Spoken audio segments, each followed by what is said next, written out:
Swayam Prabha. Digital India. Educated India.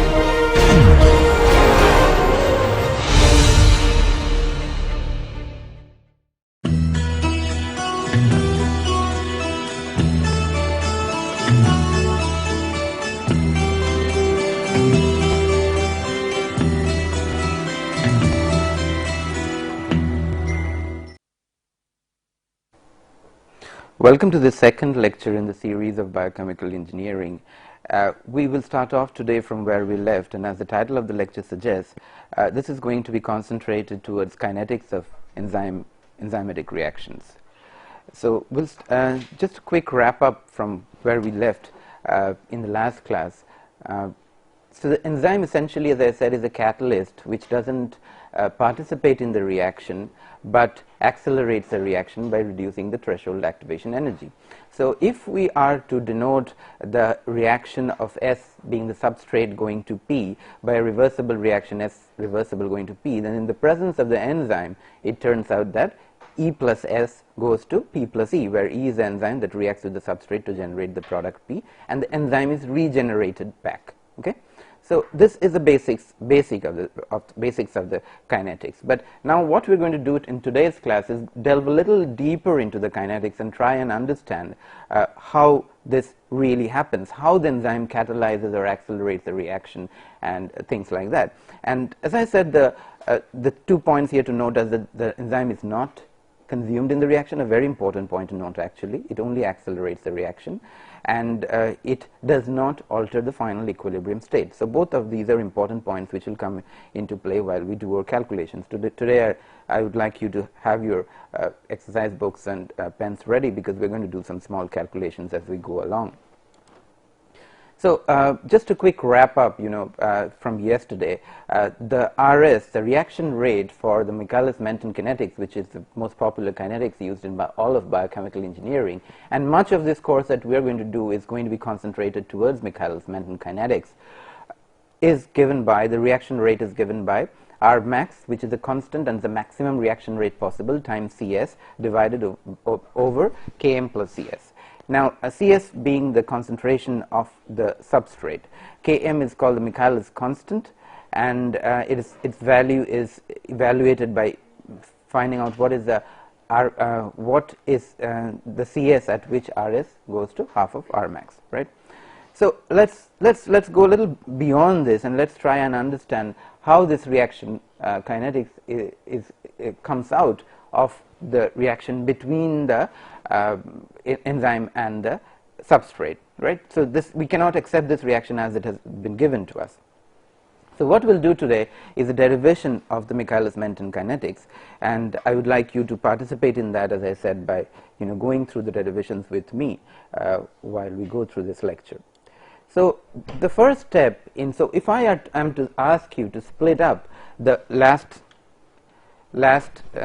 reaction that we have, which is E plus S going to P plus E, intuitively, so there'll be, let's think of it as a two-step process. Okay, so the first step in this process is going to be the enzyme E reacts with the substrate S to form a complex ES. Okay, so I want you to write down in your copies very quickly what that reaction is going to be. So very straightforward thing, just that the enzyme E reacts with the substrate to form the complex ES. Because if you remember, when we did the thermodynamics of it, here in the presence of the enzyme, a complex is formed, which is AEB plus. So here we are not dealing with two substrates. This diagram is for two substrate A plus B, but now we are dealing with only single substrate. So as a result of which, what will happen is S is going to react with the enzyme to form a complex SE, right, which will then go to the product. This has to be clear. So this is the mechanism of the Michealis-Menten kinetics, right, that you first form a complex, the enzyme first reacts with the substrate to form a complex, and then from that complex you get to the product, right? So now let's get our pen down to the paper and try and write this reaction. Done? Okay. So this is the reaction as it turns out. So which is that E, the enzyme, reacts with the substrate reversibly excuse me, reversibly to form the complex ES. Okay, and the forward rate constant here I've put as K1, and the backward rate constant I've put as K minus 1. Important to note, what is given in parenthesis is that this complex ES that is formed is an unstable complex that is short-lived. It doesn't live for a very long time. It degenerates or degrades or changes over to something else. And so the next step, and this is an intermediate species, right? So the next step is this. In this second step, this unstable complex that is ES, which is a short-lived complex, dissociates to form the enzyme and the product. So write that reaction down.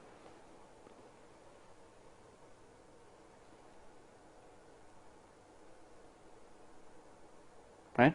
So what is it, Sahil? ES gets P plus E. What kind? Reversible or? Reversible. Huh? Reversible.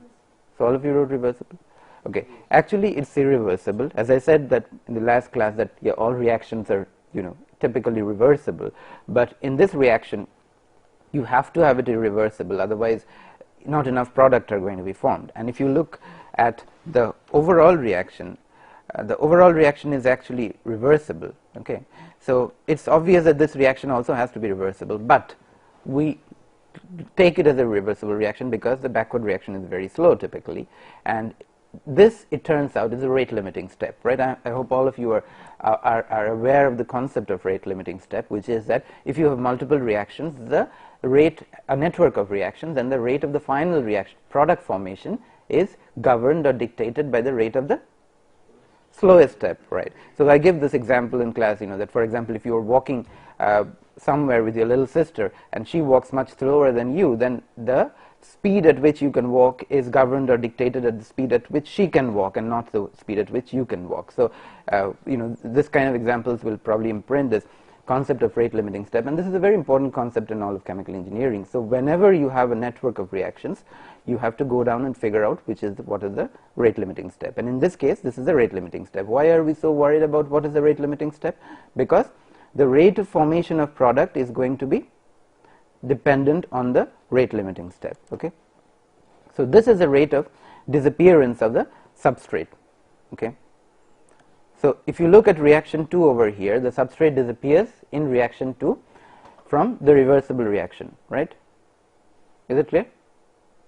So these are the two terms that come in from equation 2. Look at equation 2. There's a forward and a backward reaction, and all I've written in equation 4 is simply the rate of, so the disappearance of the product, so dCs dt is the rate of disappearance due to the forward reaction minus the rate of disappearance due to the forward reaction plus the rate of formation due to the backward reaction. Fine. Okay. Now, can you write what would be the rate of product formation? Product is here, and product is formed from equation 3. Right. So it should be very straightforward. What is that? Yeah. We'll come to that a little bit. So what I now want you to look at is, this is the intermediate species, right, which is unstable and short-lived.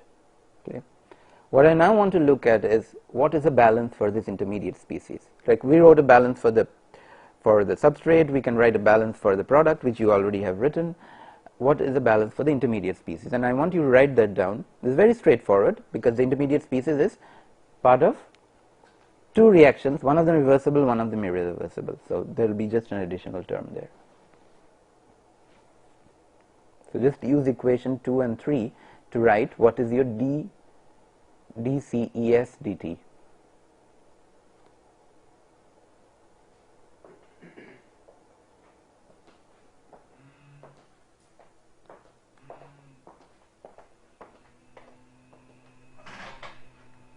Fine.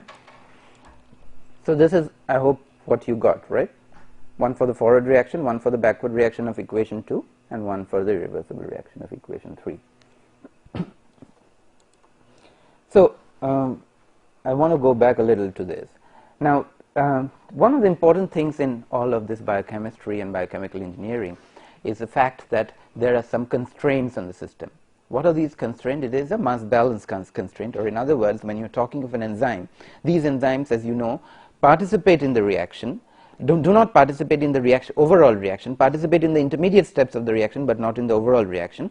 So at the end of the day, the amount of enzymes remain unaltered, and this is a very important thing physiologically. Why is that? Because these enzymes are typically available in trace quantities in the human body. Okay, so you cannot afford to waste them. So one of these physical constraints boil down or give rise to what is a mathematical constraint on the amount of enzyme that is present in the system. And if you look at this, and we've done this before, I know, if you look at this, what is the amount of enzyme that is present in the system? What are the different forms in which the enzyme is present? Free E and combined state ES. Absolutely. So the free enzyme and in the enzyme in the complex form. So if you look at this, so look at equation 6. Okay, CEO or CE0 is the total amount of enzyme present before the reaction starts. That equals the amount of free enzyme and the enzyme in complex form. I'm sorry, in here I wrote it in the other way, so I should have written CE0 equals CE plus CES, right? Because here free enzyme comes first. So the free enzyme plus, so which is CE, and the enzyme in the complex form, which is CES, right? So this is my equation, and I want you to make a note of that. This is known as a constraint equation. So whenever, this is a very simple system that we are trying to derive, and we will try and derive much more complex systems later on in this course, and in the and the assignments and tests will probably give you a lot more complicated systems to solve. One of the things that is important and to make note of and always remember and put it into practice is the fact that you have a constraint equation. So these systems are all biological systems are governed or are dictated by certain constraints, and to figure out what that constraint is. Okay, so this is known as a constraint equation. So the rate of product formation is something that you have already written. Okay, now I give you a few minutes, couple of minutes. What to do is that this rate of product formation is written in terms of CES, the complex, right? The concentration of the complex. What is the problem with the concentration of the complex? It is an unstable compound, as I said, intermediate unstable compound, and it is not measurable. Okay, value of that is not measurable. So what we have to do is we have to calculate the value of these concentration intermediates of the intermediate species in terms of parameters and variables that we can measure, right? And then we have to put it back into the rate of product formation to be able to get what the final rate of product formation is, right? So this is what I want you to do quickly in the next couple of minutes, is calculate what is CES. Okay.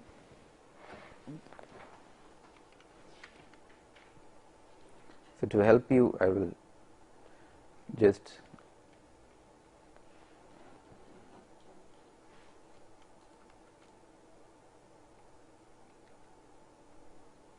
give you some hint. So what do you think, Pallavi, would be the first thing that you need to do here? So we'll be using the constraint equation. Constraint comes later. Before that, what is the yeah? So the intermediate is very short-lived. So yeah, right. So the dCs by dt equation which we have Is going to be, will take to 0. that is going to be 0. So this is very good. So that's the key assumption that we have to use. So look at equation number 8 I put up there. So the quasi-state, this is known as a quasi-steady state assumption. That is, a complex is very short-lived, it breaks down very quickly, and as a result its rate of accumulation is 0. So d dt of CES is 0. So what you need to do is look at equation 5 where I gave you the rate of formation of d dt of CES, right? Put that equation to 0. Okay, so that is what you need to do, and then use the constraint. So couple these two to now write CES, express CES. It's very straightforward. Express CES in terms of the other variables. So from equation 5 you will get CES equals K1 over K minus 1 plus K2 CS CE, right?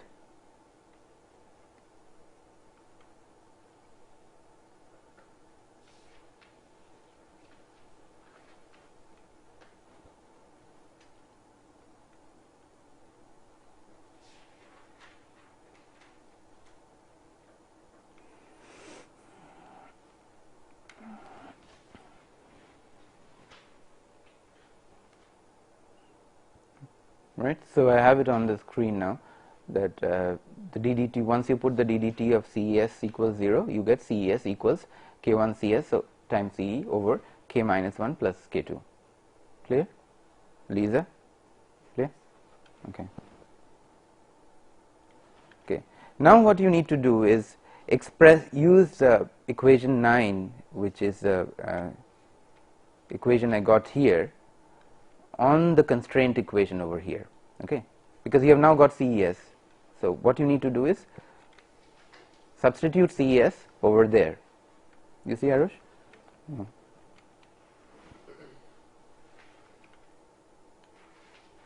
So equation 9 I got over here, substitute it back to equation 6.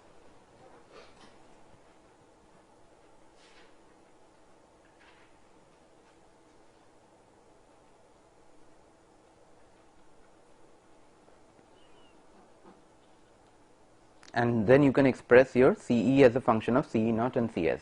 Why are you trying to do this, Krishna Prabha? Why are we trying to express CE as function of CE naught and CS? So that we can replace CS in the. I know why. So that we can define the rate of reaction. I know, but why not keep CE there? CE is not. We don't know CE. CE is an evolving quantity. We are not aware of what CE is. Okay, we are aware of CS because CS is something we can measure at any. CS is also dynamic quantity, remember, but CS is something we can measure at any point of time. CE naught is a known quantity because it is something that we started with. So we want to express everything, all our parameters and values in terms of CE naught and CS. Okay. You got it? What you got? You got the same as what I have on the board? Equation 10. Okay.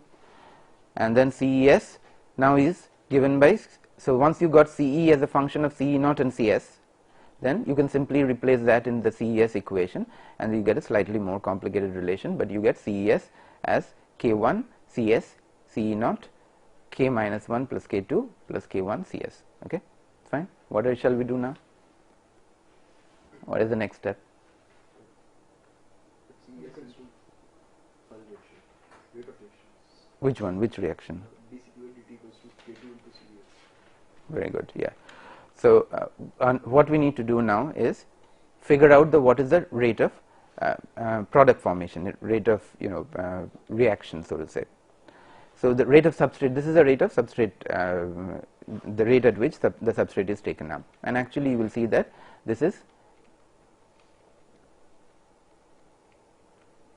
equal to the rate of product formation. Why is that?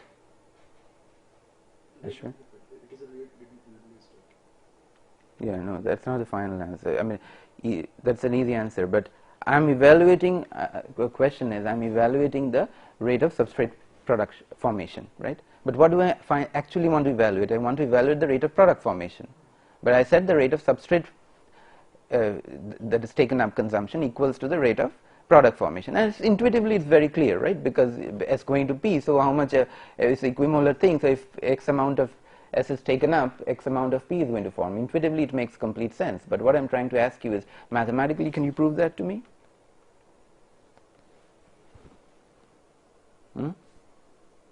This is there right in front of your eyes. You just have to tell me which equation to use. It's overall reaction. No.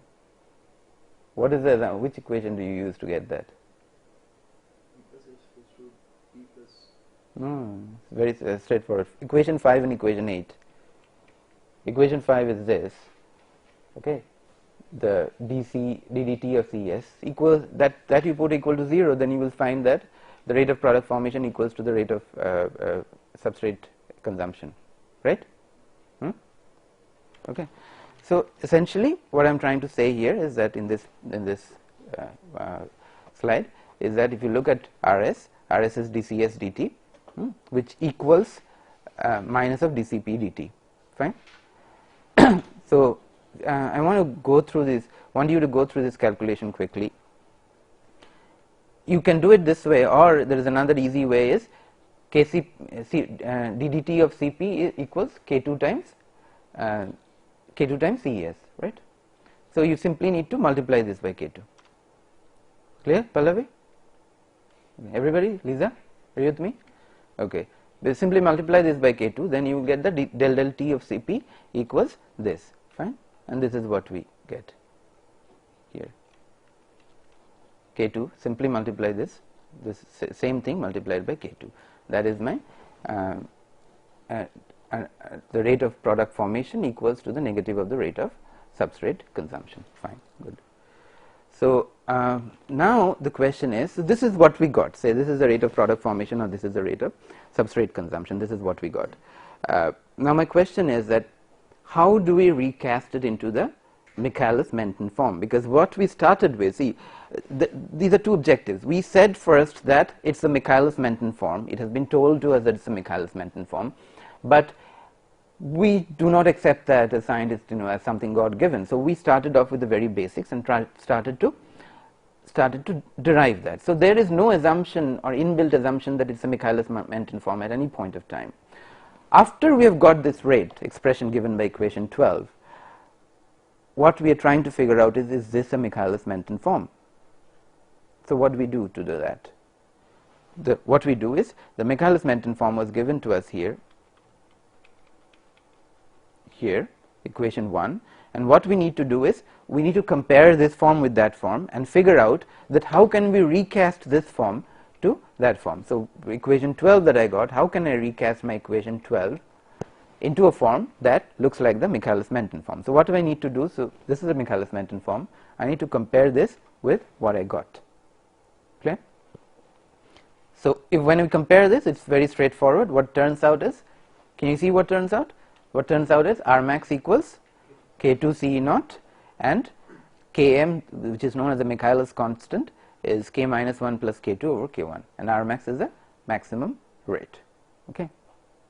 Who will tell me? Will you tell me, Krishna Pratap, why Rmax is intuitively why Rmax is K2 Ce0? It is a maximum rate that will perform. Yeah, why is that? All the enzyme Right.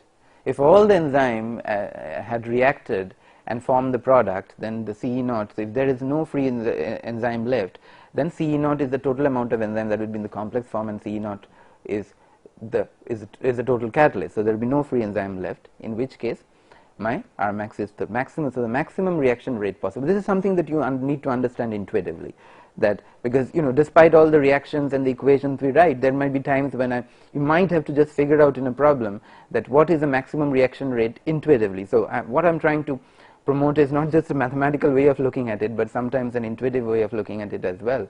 So Rmax is K2 times had the total amount of enzyme reacted. Okay, so that's the maximum possibility. Clear? And Km just comes out of the calculations, right? Is the physical understanding clear to all of you? Okay. So we'll move on now. What we'll do is how to evaluate these constants. Okay. So these are the two Rmax and Km are now my two constants. What have I been able to achieve through this by recasting is in the Michealis-Menten form? Can you tell me that? Why did I say once I recast it into the Michealis-Menten form? I had no reason actually. Michealis-Menten derived the form, good for them, but I don't have to necessarily recast my equations in that form. Why would I be motivated to do that? What do I gain by doing that? We only have two variables. Very good. We can calculate that way. Very good. Not variables, constants, parameters. Yeah, very good. So, so what we can manage to do or manage to achieve by recasting it in the Michealis-Menten form, you see in this first form you have 1, 2, 3, 4 variables, so 4 parameters, C0, K minus 1, K2 and K plus 1. Okay. When you recast it in the Michealis-Menten form, you end up with just 2 parameters. Why is that good for us? Because we have to finally at the end of the day evaluate these parameters experimentally, right? So once we recast it in the Michealis-Menten form, it's much easier to evaluate 2 parameters experimentally than 4. And some of you, if you're doing experiments, you know how hard it is to, Narush, you probably know how hard it is to evaluate these kinetic constants experimentally. So if you reduce the number of kinetic constants as much as possible, it just makes your day easier, right? So what we'll look at now in the next few minutes is how to evaluate these kinetic constants. So what do you think, give me a sense. This is your rate equation, for example, the Michealis-Menten. What do you think would be an easy way to measure these constants?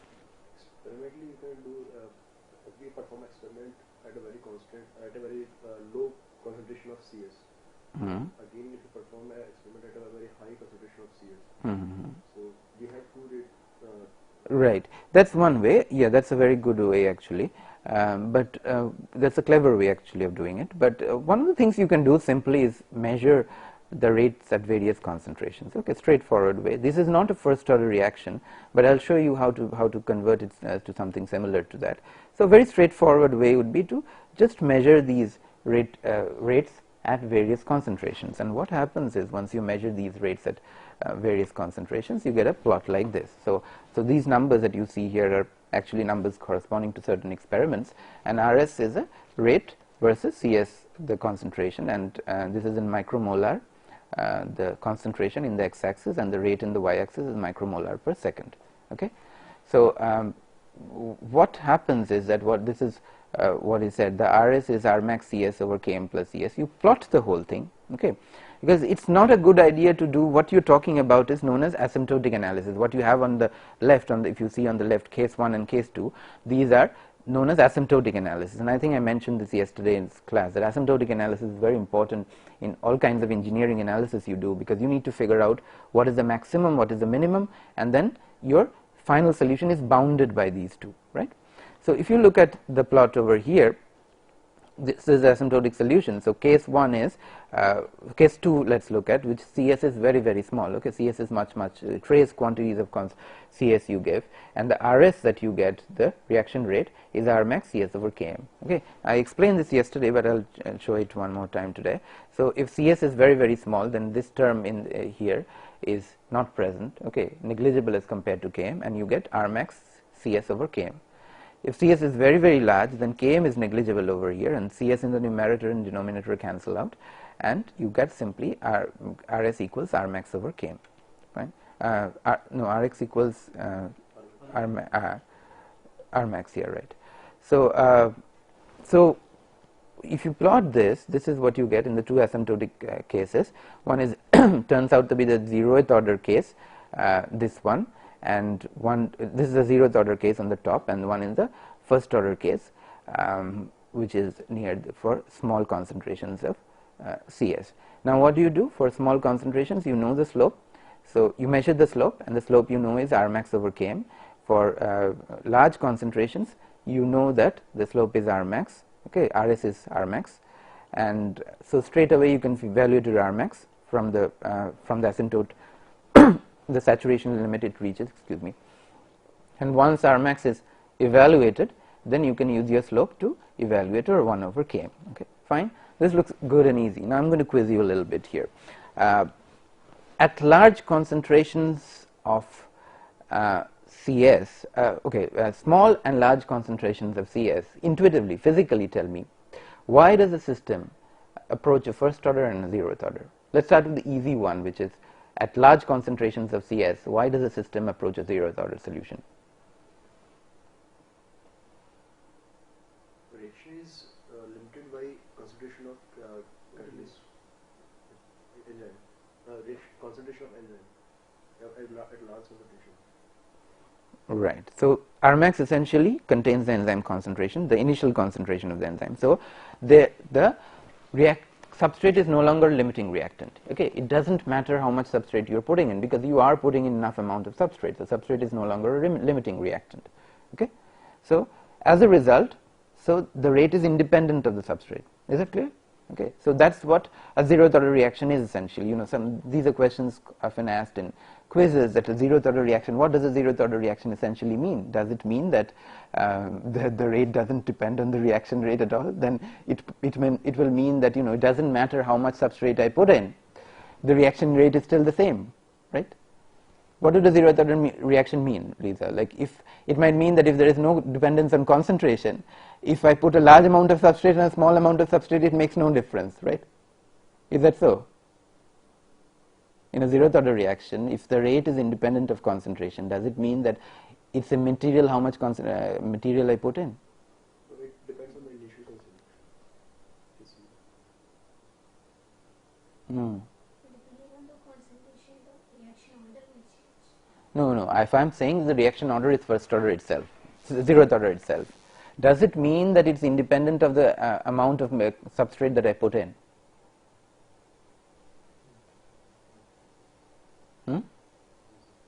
It means it's independent, but can I put in a very small amount of substrate?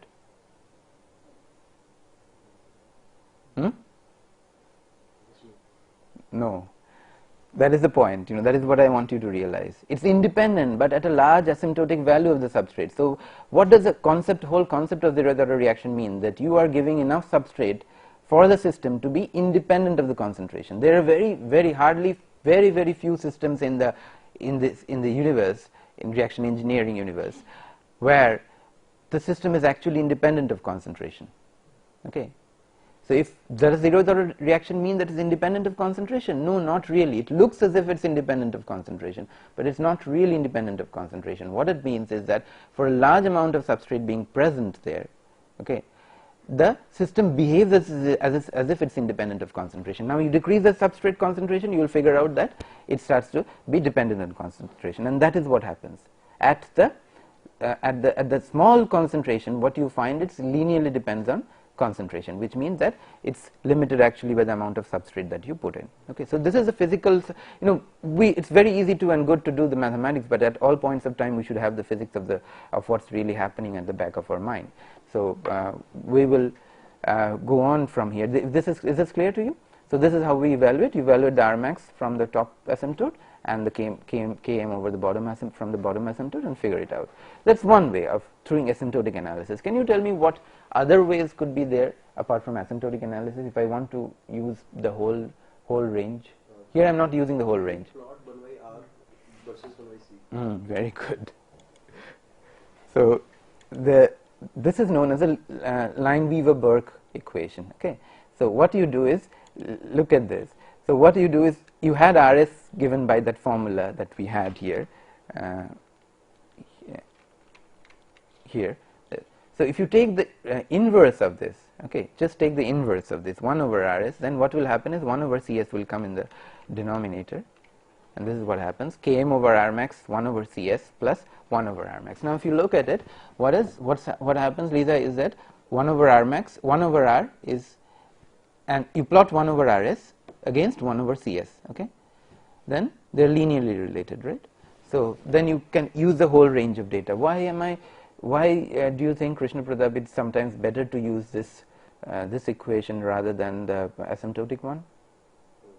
Error is less.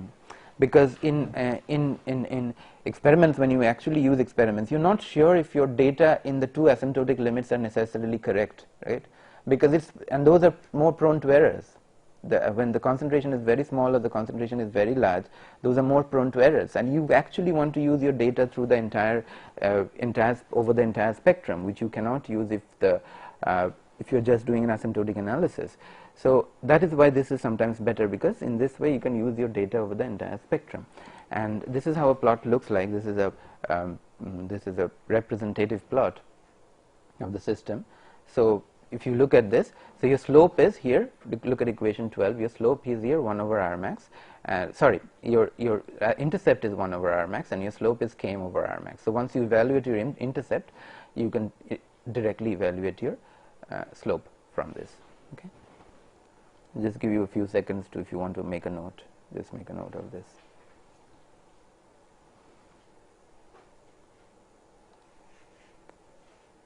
So 1 over R is linearly related with 1 over Cs.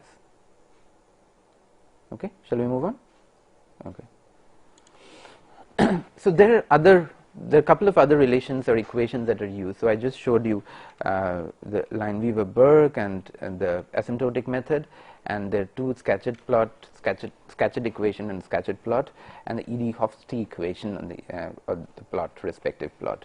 These are also used to obtain these. Why do we go into different forms of these plots? The reason is, when you evaluate these experimentally, the data may be available in different forms at different points of time, depending on what kind of experiments you are doing. So here what you have is Cs over Rs is Km over Rmax, Cs over Rmax in the Scatcherd equation. So if your data is available as CS over RS, so maybe your one set of data is available as CS over RS versus CS.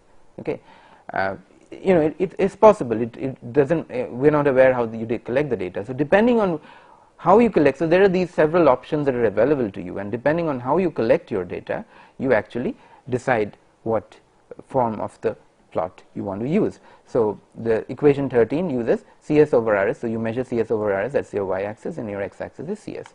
The equation 14 uses Rx equals Rmax minus Km Rs over CS. So this is very straightforward. So your intercept is going to be Rmax, and again you use your Rs, instead of CS over Rs, you just use Rs over CS. Okay.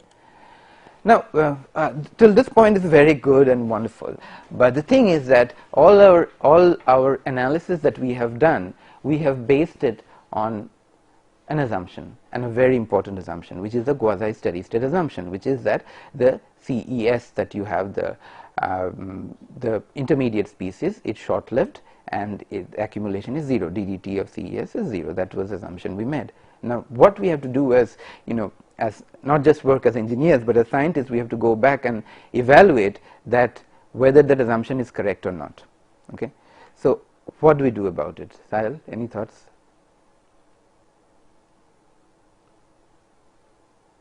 Quantitatively, you are like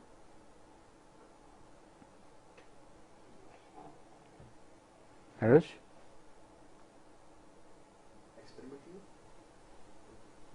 Experimentally? Well, experimentally you can, but in the intermediate, like in experiments, We don't have traces. We have traces of this complex. at different points while conducting the experiment. yeah, you can use fluorescence and stuff like that. That's a possibility. What we might do is theoretically is that we can actually go and not make that assumption. We made that assumption and did the calculations, and we can actually go and not make that assumption, and then see based on our rate constants whether that assumption is valid or not. That's a possibility. So we can do the same analysis not making that assumption. It makes that calculation a little complex, but we can do that and then compare that with the system where you make that assumption. So that's always when you validate something, when you validate a model, for example, if you have a lower dimensional model, you use an average model and you want to validate your average model, what is the procedure? What you do is you take the full three-dimensional model, compute the solution of that, you take the average model, compute the solution of that, and compare the average solution with the full solution, and if that error between the two is not high, there is obviously going to be an error, because once you make an assumption, there is always going to be an error. But if the error between these two is not very high, then you say that your assumption is more or less correct. So that is what we are going to do. So this is an assumption that we made, that the complex formation, that is a fast step, and it, as a result, the quasi-steady state is unstable and there is no accumulation. And this was the equation that was related to that. Now if I ask you to, we actually wrote that equation, these are the equations. So if I ask you to go back to that, I think equation 5 or something, if I remember, just give me a minute. Yeah, equation 5. So this is where we put the assumption in. This I equated to 0. If I do not equate this to 0 and I want to solve this in conjunction with others, okay, we can do that. One of the assumptions that we make while solving, and that is exactly what we are going to do. We are going to solve equation 5. Is it clear? We are going to solve equation 5, making some small assumptions, but not make the big assumption that its accumulation is 0. Okay. Yeah. So the assumption that we make is CS at this period is equals CS naught. Okay, that's the only assumption we make. What does it mean? That it's at the initial stage of reaction. As a result, the total amount of substrate that is formed, that is present, equals the total amount of substrate that was initially present. That's a small assumption that we make, and once we make that assumption, we can go ahead and solve this. Okay. So this is my balance equation, right?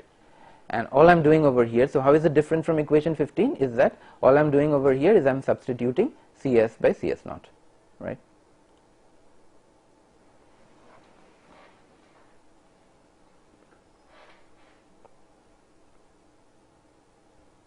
Okay. So who will tell me how to solve this equation? Method, the method. I'm not asking for the solution, but what would be the method? It's very straightforward, right? There's no method involved. It's dy dt equals some constant minus a minus by, right? So you can go ahead and solve it. It will be exponential solution. So this is what you get once we solve it. What is the assumption at t equals? So what is the initial condition at t equals 0? There is no substrate, no complex that is there. Fine. So you can write down equation 18, which is the solution of the system. Okay.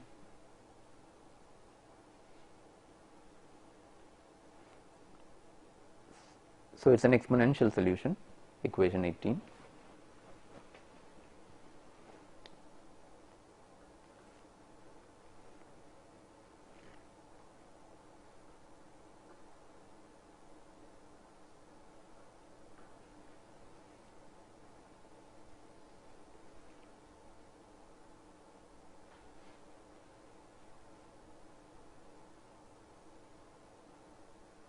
Now from here you have to come up with an idea that, so the solution is good, but you have to come up with an idea what to do with it.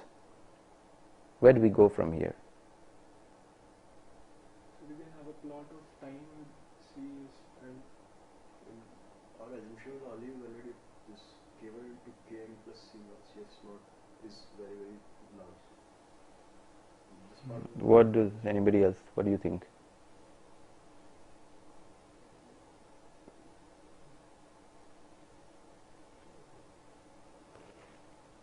So this is a first order reaction, right? And so when you do a first order reaction, what is important is the time scale for reaction. What are you trying to measure? How fast the reaction is, you know, what you said, right? You're trying to measure how fast the reaction is. So how do you evaluate the time scale for reaction? time constant. Yeah, the time constant, not the time constant, but the inverse of the time constant, right? Okay. So if your time, the constant which is a prefactor of t is something, it's the inverse of it, essentially the time constant. Now, so what will you do from here? You have to figure out what the time scale for this reaction is, right? Or in other words, what is the effective rate constant for this reaction is. And if you look at it, what he said, just now Krishna Pradap said, that's very correct, that if you look at this equation 18, what is the term that matters when it comes to the dynamics? See, we are trying to understand the fastness of the process, okay? How fast this process is. If it is fast enough, then our assumption is pretty good. We are good with it. So we are trying to evaluate the fastness of the process. What is the part or the term that has to do with the fastness of the process? The term within the exponential, right? Because that is the one that has the time in it. So we have to take that prefactor of time out, and we have to compare it with the time constant for the other reaction. Okay, so if you look at this, this is the rate constant for the first step. Okay, K1. Let me go back. So K1, this one K1 Km plus Cs naught. This is my rate constant for the first step. Now the second step is, I'll go back again. This equation 3, okay, ES giving E plus P. So that is again a first order reaction with respect to ES, and you can evaluate its rate constant. Clear? So what we have to do is we have to compare the rate constant or time constant or rate constant, whatever, the time scale of equation 2 or reaction 2 with the time scale for equation 3. Or in other words, what it means is that equation 2 has to be much faster than equation 3. If I am talking in terms of reaction time scales, how does it translate? The reaction time scale for 2 is very less as compared to reaction time scale of equation 3. Is that clear? Reaction 2 has to be much faster than reaction 3, which means that the time scale for reaction 2 has to be much smaller than that of reaction 3. Clear?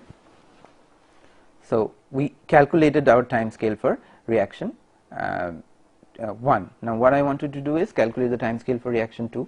I can help you with, I can give you reaction 2 here. So That is equation 3. Okay.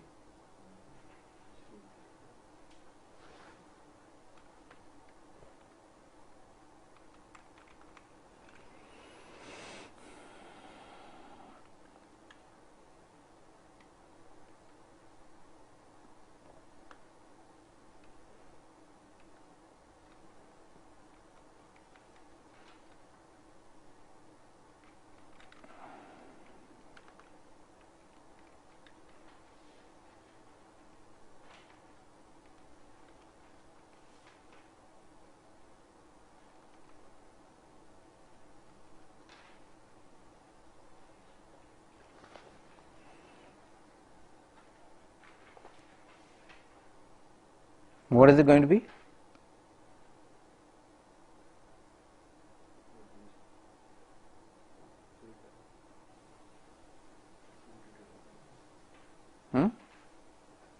No idea?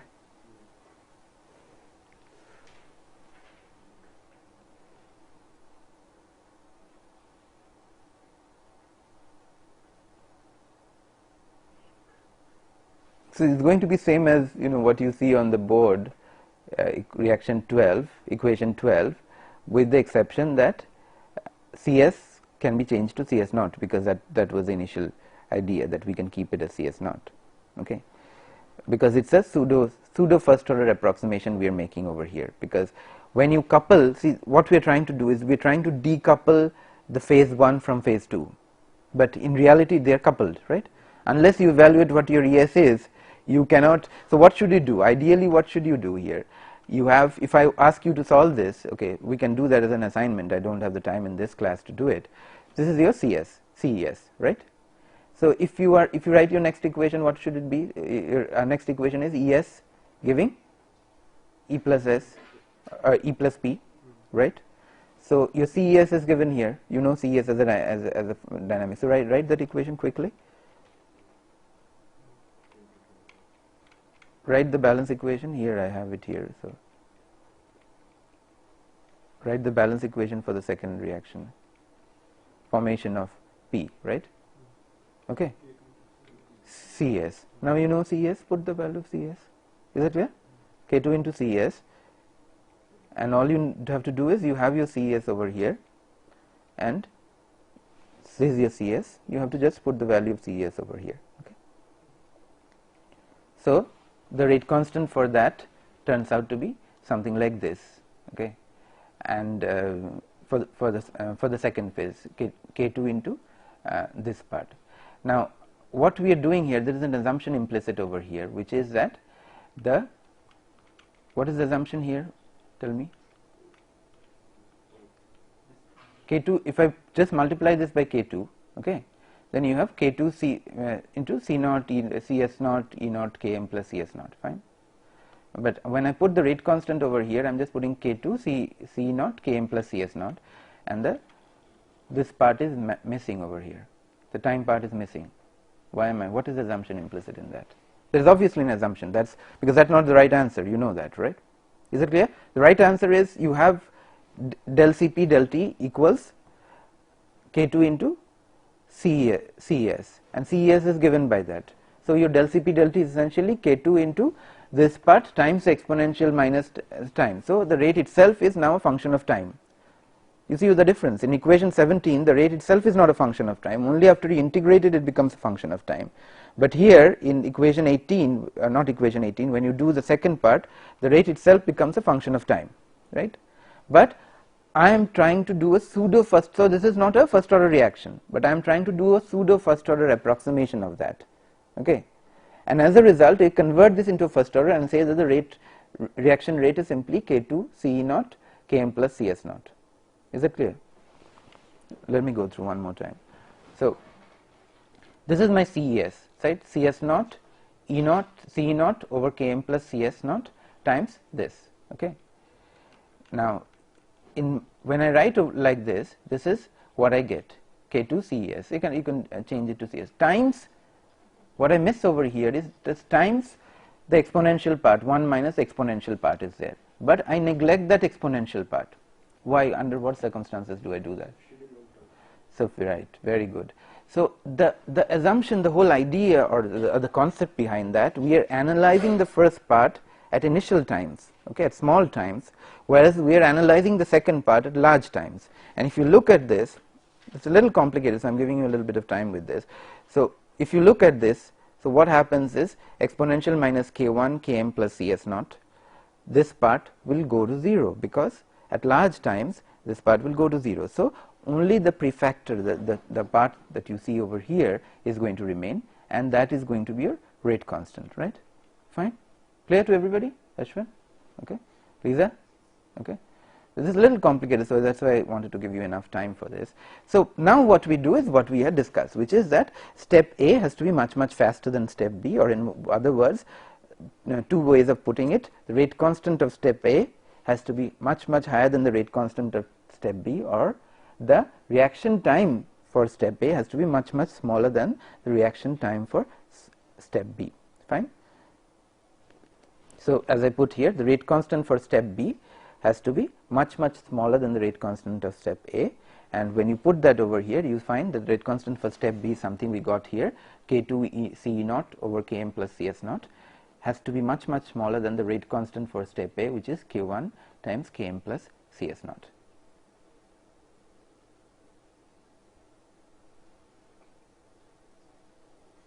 Okay.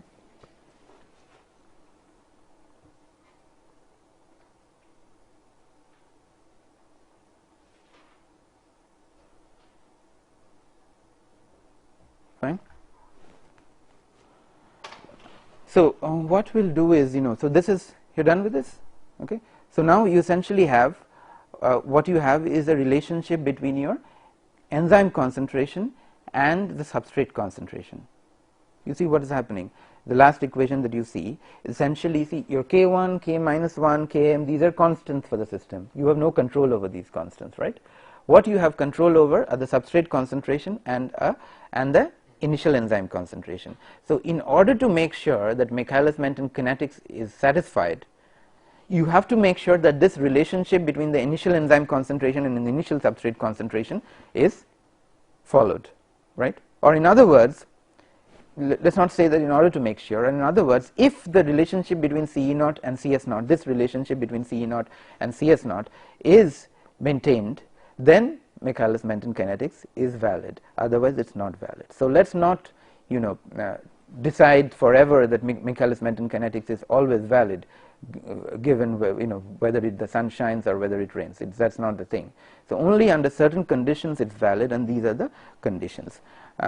What I think some of you might have to go, but what I wanted to do, is there any question on this? Let me address that if there is. Okay. So what I'll quickly go to do is, we just have a couple of minutes more, summarize for you what we did today very quickly, and in the next class we'll start with regulation of enzyme activity, and I'll give the introduction later, but very quickly I'll just summarize for you. So this is where we started, the Michealis-Menten kinetics, and we said that the Michealis-Menten kinetics is given by R max Cs divided by Km plus Cs, but we don't want to take it at face value and we want to derive it. So what we did was, we said that the enzyme reaction that happens is a two-step reaction. In the first step, the enzyme reacts with the substrate to form an unstable short-lived intermediate ES, which has a short life but reduces the threshold energy barrier, so that the reaction happens and it's accelerated. Fine. In the next step, what we said is that this complex now breaks down to form the enzyme and the product, and this reaction is more or less irreversible, in the sense that even if there is a backward reaction possible, it's very slow as compared to the forward reaction. So we could write the rate of disappearance of the substrate, which we'll see in a minute, equals the rate of formation of the product. So this is a rate of formation of the complex ES given on the screen by equation 5, and another equation that we have is a constraint equation, which says that the total amount of enzyme, be it in the free form or the free form plus the form in the complex together, is a constant which equals what we started with, right? So once we do that, then the rate of formation of product is dCp dt is K2 times CES. Now a very, very important assumption that we make, which we test in the next few minutes, is a quasi-steady state assumption that the rate of disappearance of the complex is 0 because it's a short-lived intermediate. The rate of accumulation of the complex rather is 0 because it's a short-lived intermediate compound. Now, once we make that assumption, what turns out is that the equation 7, that is the rate of formation of the product, is negative of the rate of disappearance of the substrate, right? Okay. So this is all fine. Then we do a little bit of algebraic manipulation. Let's forget all of that, and we get rid of CES, the complex, some concentration of the complex, and we get rid of CEE, the concentration of the enzyme. Why do we do that? Because these are not measurable quantities. We want a solution in terms of measurable quantities, which is the concentration of the substrate and the initial concentration of the enzyme. Clear? So then we go through these calculations. Let's forget all these calculations, and then we come up with the reaction rate, which is given by equation 12. Now, we don't know if this reaction rate resembles the Michealis-Menten form. So what we do is we simply compare it with the Michealis-Menten form and figure out, yes, it does look like the Michealis-Menten form, and then we convert it into the Michealis-Menten form. The reason we do that is we can come down from 4 parameters, which are hard to measure, to 2 parameters, which are easier to measure experimentally. And then we go ahead and measure it experimentally. We talked about 4 different ways of measuring it. One is asymptotic analysis. The second one is a linear curve, where you take the inverse of that, and it's easier to measure. And then there's a scattered plot and the Eadie-Hofstee equation. And the final thing we tested is the quasi-steady state assumption, whether that is valid or not. And what we figured out is that it's not necessarily valid under all conditions, and the way we did it, we split the entire reaction, the 2 reactions that happen, into 2 parts. So the first reaction is supposed to be fast, and the second reaction is supposed to be slower, and during the first reaction which happens, we assume that the concentration of the substrate equals the initial concentration, and taking that and taking an initial condition that there is no complex present, we integrated that, we found a dynamic solution to that, and we use that to get to the second part. And then we compared the rate constants of the first part and the second part, and we figured out that if the second part is much, much slower than the first part, then only it is possible to assume a quasi-steady state relationship, and then only can we get to a Michealis-Menten form, right? So and that was and so what we figured is that, yes, if there is this is possible if a certain relationship between the initial enzyme concentration and the initial substrate concentration is maintained. So I guess we'll stop here today, and next week we'll continue with how to regulate these enzyme activities, okay, which is a different section. So thank you.